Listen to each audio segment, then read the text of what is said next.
আজকে তোমাদের দশম শ্রেণীর যে কবিতা পাঠ্য সেটি রবীন্দ্রনাথ ঠাকুরের লেখা আফ্রিকা। তোমরা ছোটবেলা থেকে যেভাবে পড়াশুনো করে বড় হয়েছো, যেভাবে পড়াশুনো করছো এবং করবে, এই সমস্ত জীবন এবং পাঠ্য যে বিষয় এবং জীবনের যে পথ, সেখানে একজন মানুষকে কখনো ভুলে যাওয়া যাবে না, বা তার কাজকর্ম, তার যে আমাদের বাংলা সাহিত্য এবং সংস্কৃতিকে দেয়া তার যে অসামান্য অভূতপূর্ব যে সৃষ্টি কাজ, তার কোনো ক্ষয় নেই, তার কোনো ক্ষতি নেই, তা প্রাসঙ্গিক এবং তা চিরদিন চলবে। একেবারে আমরা যখন ছোটবেলায় সহজ পাঠ শুরু করছি পড়া, সেই সময় থেকে শুরু করে অনেক বয়স বাড়ার সাথে সাথে রবীন্দ্রনাথ আমাদের সঙ্গে সবসময়ই রয়েছেন। তোমাদের মাধ্যমিকের আজকের তাহলে আমি যে কবিতা পড়াবো সেটি আফ্রিকা।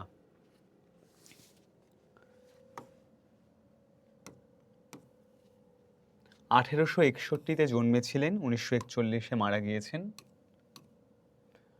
কলকাতার জোড়াসাঁকো ঠাকুরবাড়িতে জন্মগ্রহণ করেন। অল্প বয়স থেকেই ঠাকুরবাড়ি থেকে প্রকাশিত যে সমস্ত পত্রিকা, ভারতীয় বালক, এসব পত্রিকায় নিয়মিত লিখতেন। দীর্ঘ জীবনে অজস্র কবিতা, গান, ছোট গল্প, উপন্যাস, প্রবন্ধ, নাটক লিখেছেন। জীবনের একদম শেষে এসে অনেক ছবি এঁকেছেন। এশিয়ার মধ্যে তিনি প্রথম যিনি নোবেল পুরস্কার পান 1913-তে সং অফ ইনিংস এর জন্য, গীতাঞ্জলির যে অনুবাদ তার জন্য। দুটি যে স্বাধীন রাষ্ট্র ভারত এবং বাংলাদেশ, তার যে জাতীয় সঙ্গীত, একটা জনগণমন অধিনায়ক জয় হে এবং আমার সোনার বাংলা আমি তোমায় ভালোবাসি, এই দুই রাষ্ট্রের যে জাতীয় সঙ্গীত সেটি তাঁর রচনা। কবির প্রথম জীবনে লেখা যে সমস্ত কবিতার বই বা কাব্যগ্রন্থগুলি রয়েছে সেগুলো হলো সন্ধ্যা সঙ্গীত, প্রভাত সঙ্গীত, ছবি ও গান, ভানুসিংহ ঠাকুরের পদাবলী, করি কমল, এইসব। তার বইগুলির মধ্যে শুধু তার কবির যে আত্ম উপলব্ধি তা নয়, একটা কবিতা কিভাবে গড়ে ওঠে তার যে কৌশল, তার পরিচয়ও পাওয়া যায়। আবেগ, একটা বিশ্বাস, জীবনের জিজ্ঞাসা, কল্পনা, ভাষা, ছন্দ প্রভৃতি গুণের প্রকাশ তার লেখার মধ্যে আমরা পাই। কবি পরপর যে সমস্ত বইগুলি রচনা করেন সেগুলি কণিকা, কথা ও কাহিনী, কল্পনা, খনিকা, নৈবেদ্য প্রভৃতি। গীতাঞ্জলি পর্বের 3খানা কবিতার বই রয়েছে, একটা গীতাঞ্জলি, একটা গীতিমাল্য, একটা গীতালি। তারপরে বলাকা, পুরবী, মহুয়া, এসব বই আমরা তার কাছ থেকে পেয়েছি। পুনশ্চ থেকে রবীন্দ্র কাব্যের যে শেষ পর্ব, যে পর্বটা যখন শেষ হচ্ছে সেটা শুরু হয়। এ পর্বের উল্লেখযোগ্য যে সমস্ত বই, সেটা হলো শেষ সপ্তক, প্রান্তিক, নবজাতক, সানাই, রোগশয্যা, আরোগ্য। শেষ বই, 1941-এ মারা যাচ্ছেন কলকাতায় এসে শান্তিনিকেতন থেকে। এবং ওর স্বপ্নের তৈরি করা বিশ্বভারতীর কথা তোমরা, শান্তিনিকেতনের কথা তোমরা জানো। একজন কবি শুধুমাত্র কবিতা লিখেই ক্ষান্ত হন না, তার চারপাশ, তার যে রাজনৈতিক পালাবদল, তার যে সময়, তার যে যুদ্ধ পরিস্থিতি, তার দাঙ্গা, মানুষের প্রতি অবিচার, ধর্মীয় যে আন্দোলন, এইগুলো অনেক সময় মনকে ভীষণ নাড়া দিয়ে যায়, কবিকেও দেয়। কবি তো অনেক মানুষের থেকে বেশি সংবেদনশীল, তার সংবেদন আরো অনেক বেশি, এবং তার ফলে এরকম অসামান্য সব সৃষ্টি তৈরি হয়, রচিত হয়, যা আবহমান কাল ধরে চলে আসে। যদি আফ্রিকা কবিতার আবেদন ফুরিয়ে যেত, তাহলে আজকে আমাদের এই আফ্রিকা কবিতাটাকে আজকে পড়তে হতো না। কিন্তু আফ্রিকা কবিতাটাকে আমাদের পড়তে হচ্ছে কারণ এই আফ্রিকা কবিতার যে আবেদন, তার যে প্রাসঙ্গিকতা, তার যে বহমানতা, সেটা এখনো চলছে, এবং যতদিন সভ্যতা থাকবে ততদিন সেটা কিন্তু চলবে। এবং তোমরা বুঝতেই পারছো, এটা একটা একটা পরাধীন সময়ে লেখা কবিতা। বলা হয় কবি অমিয় চক্রবর্তীর অনুরোধে নাকি কবি এই আফ্রিকা কবিতাটি রচনা করেন। তাহলে এই হলো কবি সম্পর্কিত তোমাদের বলা কিছু প্রাথমিক কথাবার্তা, যা বলবার ছিল সেটা। এইবার আমরা মূল কবিতায় প্রবেশ করে যাব। তাহলে আফ্রিকা রবীন্দ্রনাথ ঠাকুরের লেখা, তোমরা কবি পরিচিতি পেয়ে গেলে। উদ্ভ্রান্ত সেই আদিম যুগে স্রষ্টা যখন নিজের প্রতি অসন্তোষে নতুন সৃষ্টিকে বারবার করছিলেন বিধ্বস্ত। এই তিনটে লাইনের অর্থ আগে বোঝো। উদ্ভ্রান্ত সেই আদিম যুগে মানে একদম সৃষ্টির প্রথমে স্রষ্টা অর্থাৎ যিনি এই পৃথিবীকে তৈরি করছেন অসন্তোষে, মানে তিনি তৈরি করে খুব একটা খুশি থাকছেন না, বারবার তিনি মাথা নাড়াচ্ছেন, মানে সৃষ্টি করছেন আবার ভাঙছেন, আবার গড়ছেন আবার ভাঙছেন, কোনো কিছুতেই মনের মধ্যে কোনো আনন্দ বা সন্তুষ্টির কোনো মনোভাব বা তুষ্ট হওয়ার কোনো মনোভাব আসছে না। কারণ উদ্ভ্রান্ত সে আদিম যুগে স্রষ্টা নিজের প্রতি অসন্তোষ হচ্ছে যা তিনি তৈরি করছেন। তার সেই অধৈর্যে ঘন ঘন মাথা নাড়াতে, না না হচ্ছে না হচ্ছে না, এই কাজটা হচ্ছে না, এই যে একটা ঘন ঘন মাথা নাড়ার তিনি, মানে নিজের সৃষ্টির প্রতি নিজেই সন্দেহ করছেন এবং আবার একটা নতুন সৃষ্টির দিকে চলেছেন। একদম আদিম যুগের কথা বলা হচ্ছে, যে সময় পৃথিবীর সভ্যতার একেবারে শুরুর দিনগুলোর কথা বলা হচ্ছে, যখন জল পাত সঞ্চালন হচ্ছে, নতুন দেশ মহাদেশ মহাসাগর তৈরি হচ্ছে, সেই সময়কার কথা। তাঁর সেই অধৈর্যে ঘন ঘন মাথা নাড়ার দিনে রুদ্র সমুদ্রের বাহু প্রাচী ধরিত্রীর বুকের থেকে ছিনিয়ে নিয়ে গেল তোমাকে আফ্রিকা। তাহলে আফ্রিকাকে এই একটা প্রাচী ধরিত্রীর যে বুক, যে মূল যে জায়গা, সেখান থেকে যেন এই সমুদ্রের বাহু একটু আলাদা করে দিল আফ্রিকাটাকে। আফ্রিকা বললেই সরি আফ্রিকা বললেই আমাদের মনের মধ্যেখানে দেখবে একটা অন্ধকার, একটা অনেক জঙ্গল ভরা একটা আদিম একটা ছবি ভেসে ওঠে। তো সেই আফ্রিকাকে এই চেনা সভ্যতার এই ছক ইত্যাদি এই প্রাচী ধরিত্রীর বুকের থেকে রুদ্র সমুদ্রের বাহু সমুদ্র ভাগ করে দিল, আলাদা করে আফ্রিকাকে নিয়ে চলে গেল। বাঁধলে তোমাকে বনস্পতির নিবিড় পাহারায় কৃপণ আলোর অন্তঃপুরে। বড় বড় গাছের পাহারা দিয়ে যেন আফ্রিকাকে ঘিরে দেয়া হলো। বনস্পতি মানে বড় বড় গাছ, সে গাছের খুব ঘন পাহারার মধ্যে এই আফ্রিকাকে যেন ঘিরে রাখা হলো পাহারা দিয়ে, এবং কৃপণ আলোর অন্তঃপুরে। আলো কৃপণ কেন? খুব কম আলো এসে পৌঁছতে পারে, কারণ অনেক বড় বড় গাছের মাথা তো, সেইখান থেকে কম আলো এসে পৌঁছয়।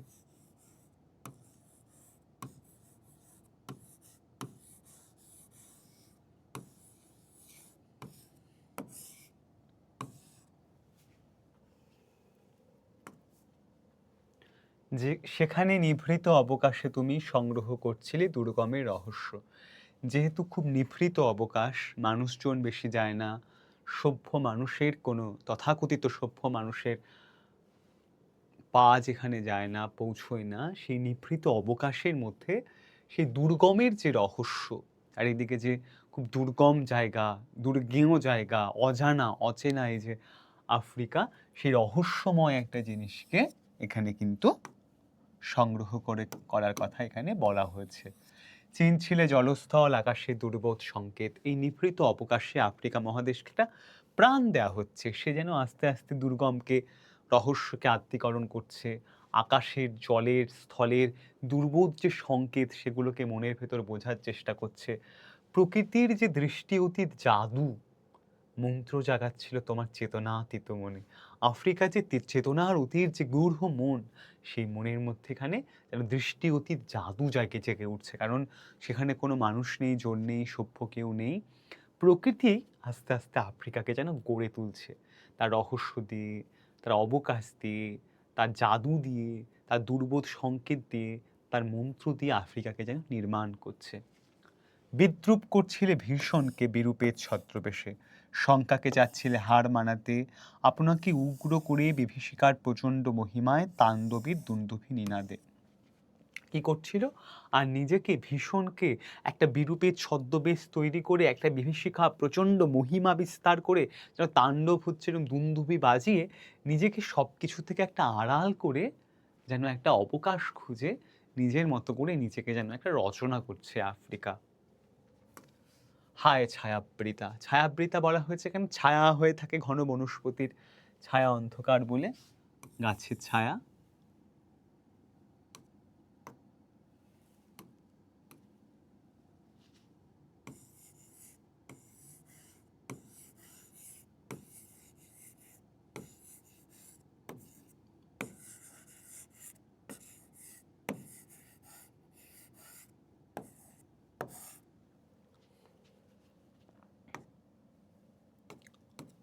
কালো ঘোমটার নিচে অপরিচিত ছিল তোমার মানব রূপ, উপেক্ষার আবিল দৃষ্টিতে।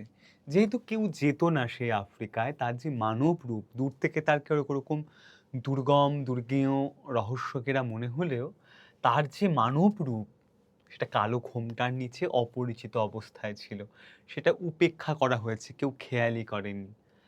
তবে এরপর থেকে কবিতার এর পরের অংশ থেকে পুরো অংশটা বদলে যাচ্ছে। কি হচ্ছে, এলো ওরা লোহার হাতকড়ি নিয়ে।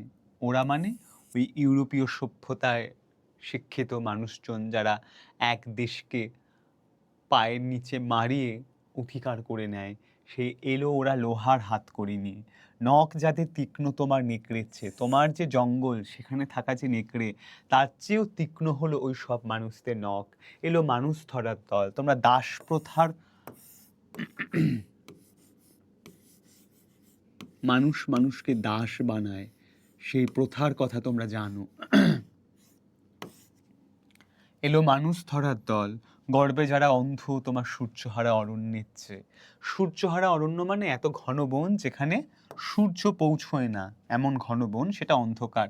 কিন্তু ওরা গর্বে এমন অন্ধ যে তোমার ওই সূর্যহারা অরণ্যের চেয়ে এরা বেশি অন্ধ। সভ্যের বর্বর লোভ নগ্ন করলো আপন নির্লজ্জ অমানুষতা। এইসব মানুষদের, তথাকথিত সভ্য মানুষদের যে নির্লজ্জ অমানুষিকতা, যে লোভ, যে লালসা, যে হৃদংসা, সেগুলো সব বেরিয়ে আসতে থাকলো। তোমার ভাষাহীন ক্রন্দনে বাষ্পাকুল অরণ্য পথে পঙ্কিল হলো ধুলি তোমার রক্তে অশ্রুতে মেশে। দস্যু পায়ের কাঁটামারা জুতোর তলায় বিভৎস কাদার পিণ্ড চিরচিহ্ন দিয়ে গেল তোমার অপমানিত ইতিহাসে। কি হলো তাহলে, ওরা এসে এই মানুষজনকে ধরে নিয়ে যাচ্ছে, মানুষকে মারা চাবুকের ঠেলায় রক্ত এবং অশ্রুতে ঘামে ধুলোয় মিশে বিভৎস কাদার পিণ্ড পাকিয়ে উঠছে। এবং এই যে আফ্রিকার ইতিহাস, সেখানে লেখা হচ্ছে এই সভ্যতার ইতিহাসে একটা অপমানের অধ্যায় যেন লেখা হচ্ছে। সমুদ্র পাড়ে, মানে সমুদ্রে এপারে এইসব ঘটনা ঘটছে, কিন্তু সমুদ্র পাড়ে, ওই পাড়ে, সমুদ্র পাড়ে সেই মুহূর্তেই তাদের পাড়ায় পাড়ায় মন্দিরে বাজছিল পূজার ঘণ্টা। সেই তারা যারা এসে এইসব বর্বরোচিত কাজ করছে, তাদের পাড়ায় যে মন্দির সেখানে পূজার ঘণ্টা বাজছে সকাল সন্ধ্যায় দয়াময় দেবতার নামে। এদেরও দেবতারা উপাসনা করছে আর নিজেরা এরকম বর্বরোচিত কাজ করে চলেছে। শিশুরা খেলছিল মায়ের কোলে,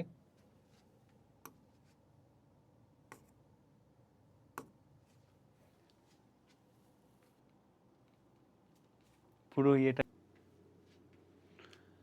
তাহলে যখন আফ্রিকায় এরকম একটা অপমানের ইতিহাস লেখা হচ্ছে, আর এই অপমানকে রচনা করছে যারা, সেই মানুষদের পাড়ায় পাড়ায় তখন মন্দিরে বাজছিল পূজার ঘণ্টা, এবং সেই পূজার ঘণ্টা যার উদ্দেশ্যে নিবেদিত সেটি হলো দয়াময় দেবতার নামে। এখানে রবীন্দ্রনাথ একটা বৈপরীত্যের ছবি এঁকেছেন, তোমরা বুঝতেই পারছো, যে এক শ্রেণীর মানুষ এসে অত্যাচারে চারিদিককে ভরিয়ে দিচ্ছে, চারিদিককে কলুষতায় মলিনতায়, আর তাদেরই পাড়ায় দেবতার নামে, দয়াময় দেবতার নামে ঘণ্টা বাজছে, শিশুরা খেলছে মায়ের কোলে। এই একটা বৈপরীত্যের ছবি এখানে আঁকা হয়েছে। কবির সঙ্গীতে বেজে উঠেছিল সুন্দরের আরাধনা। কবির যে সঙ্গীত, যে গান, সেখানে সুন্দরের আরাধনা সবসময় হয়ে থাকে। বিভৎসতার মধ্যেও সেই সুন্দরের আরাধনা তৈরি হয়েছে। আজ যখন পশ্চিম দিগন্তে প্রদোষকাল ঝঞ্ঝা বাতাসের ঊর্ধ্বশ্বাস, প্রদোষকাল মানে সন্ধ্যাবেলা,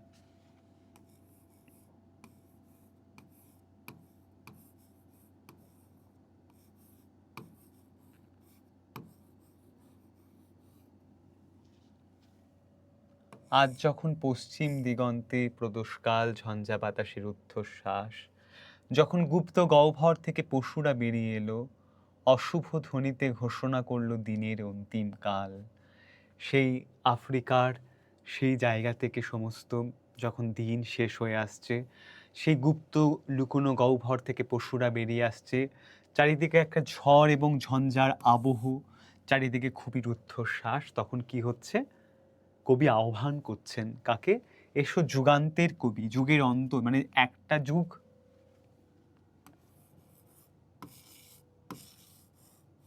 এবং এই একটা যুগ,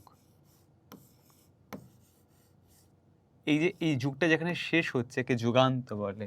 সেই যুগান্তের কবিকে আহ্বান করা হচ্ছে যে তুমি এসো, এসে কি করো? আসন্ন সন্ধ্যার শেষ রশ্মিপাতে, যখন সন্ধেবেলা শেষ হয়ে আসছে, শেষ আলোয় দাঁড়াও ওই মানহারা মানবীর দ্বারে।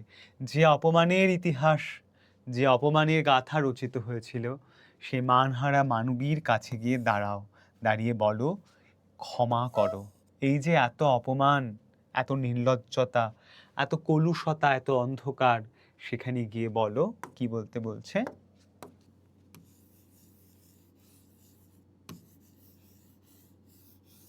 ক্ষমা করো।